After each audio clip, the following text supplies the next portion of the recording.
So here we are, a company that has been around for 30 years.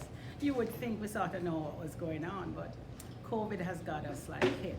We really are at the impact of it. We have been, it's been almost a year, and I can tell you that we are scrambling. We cannot breathe. That phrase is definitely for us. And I know myself to be a very resilient person. I am always like willing to look at what's next, how can we do it? And I find that it has been, I don't even know the word, it is tiring. It's tiring.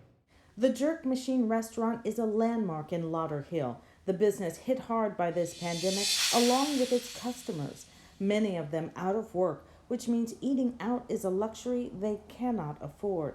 Catherine Malcolm has held off as long as she could, but wanted customers to know this beloved Jamaican restaurant is in jeopardy of closing its doors. It's very scary to come to work every day, and because I know that I have a wider community that people rely on us. There are nurses and doctors that come in here and thank us every day for being open because they can't eat any more donuts or pizza. We're hurting, and we were looking for some kind of something.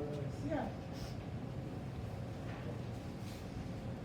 I got exposed to this restaurant about 25 plus years ago when I first moved down here from New York City. It's that family atmosphere that you can't get nowhere else unless you know the family.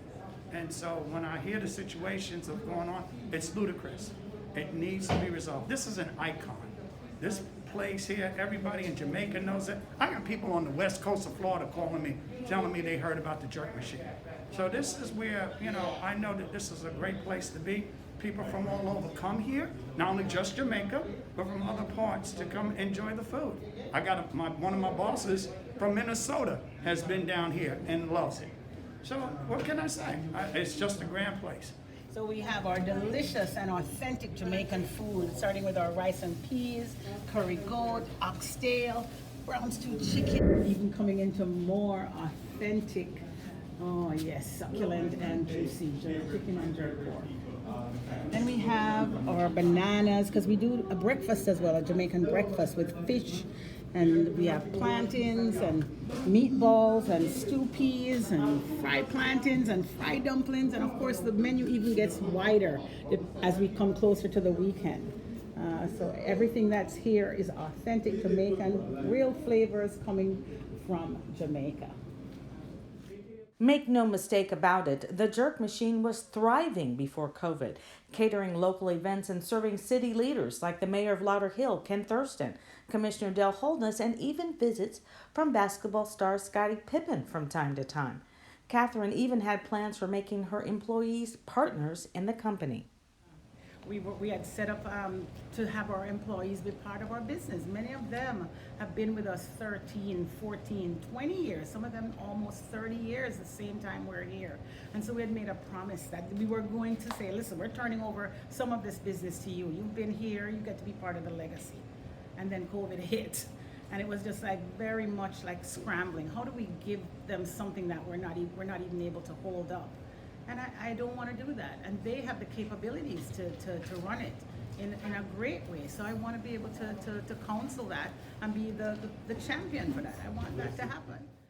Even while the Jerk Machine was struggling, unable to secure any grants or loans, Catherine never closed her doors on helping those who were suffering the most. And she reached out to me and told me what her heart desire was to be a part of just wanting to do something to give back, to make an impact during these pandemic times that we're in.